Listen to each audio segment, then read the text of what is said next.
डोंबिवली पश्चिम प्रभाग क्रमांक 22 मध्ये महापालिका निवडणुकीच्या पार्श्वभूमीवर विकासाचा ठोस अजेंडा घेऊन योगेंद्र भोईर आणि डविंकल भोईर निवडणुकीच्या रिंगणात उतरले आहेत।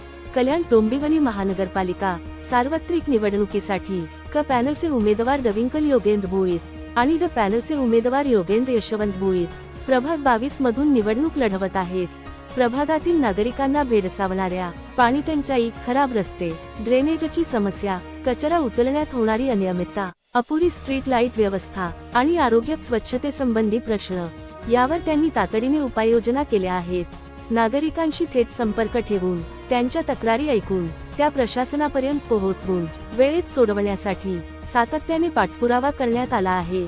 युवक, महिला, ज्येष्ठ नागरिक आणि सर्वसामान्य नागरिकांसाठी उपयुक्त विकास कामांवर विशेष भर देण्यात आला आहे। प्रामाणिकपणा, पारदर्शकता आणि जबाबदारी हीच त्यांच्या कार्यपद्धतीची ओळख असल्याचे उमेदवार योगेंद्र भोईर यांनी सांगितले। देवीचा पाडा परिसरात रस्त्यांची दुरुस्ती, स्ट्रीट लाईट समस्या, स्मशानभूमीचे काम, उद्यान सुशोभीकरण, सीसीटीव्ही बसवणे, ड्रेनेज आणि पाणी पुरवठा अशा विविध विकासकामे पूर्ण करण्यात आली आहेत। तक्रारींसाठी कार्यालयाबाहेर तक्रार पेटीची व्यवस्था करून त्या तात्काळ सोडवण्यात आल्या आहेत। सत्तेसाठी नव्हे तर प्रभागाच्या सर्वांगीण विकासासाठी मशाल चिन्हासमोर बटन दाबा आणि विकासाला गती द्या, असे आवाहन उमेदवार योगेंद्र भोईर यांनी केले। सर, आज तुम्ही कल्याण डोंबिवली महापालिकेच्या डोंबिवली प्रभागातून 22 प्रभागातून निवडणुकीला उभे आहेत आणि तुम्ही आज रॅली काढलेली आहे। तर रॅलीमध्ये तुम्हाला लोकांचा एकदम भरपूर प्रतिसाद भेटलेला आहे। तर त्या काय सांगू इच्छिता तुम्ही? बघा, लोकांचा जो आज रॅलीमध्ये मला एकदम प्रतिसाद भेटला आहे ते एकच कारणामुळे की मी इथे लोकात राहून केलेल्या कामामुळे।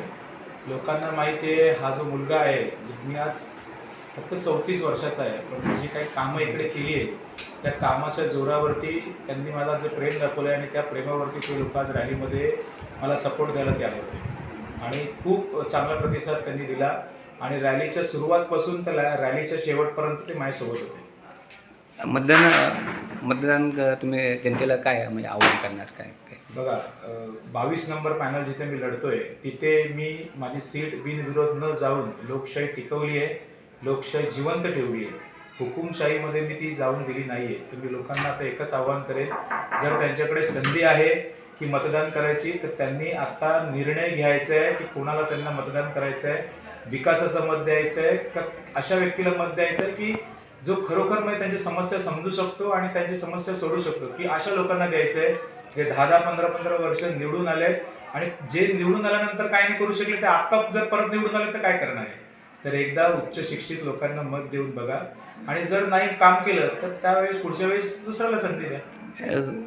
भाजपचे बिनविरोधी उमेदवार निवडून आले, त्या संदर्भात काय सांगू इच्छिता? बघा, भाजपचे बिनविरोध निवडून आले तर ते त्यांची स्ट्रॅटेजी असेल किंवा त्यांनी जे काय आकलन असेल त्यांचं ते त्यांच्या पद्धतीत आहे। आता त्यांच्या समोर कोण उभे होते त्यांनी ती सीट का बिनविरोध जाऊन नाही दिली त्याच्यावरती तुम्ही प्रश्न विचारा। तुम्ही 15-16 तारखेला निकाल लागला, तुम्ही नगरसेवक झाले, तर तुम्ही जनतेसाठी काय करणार?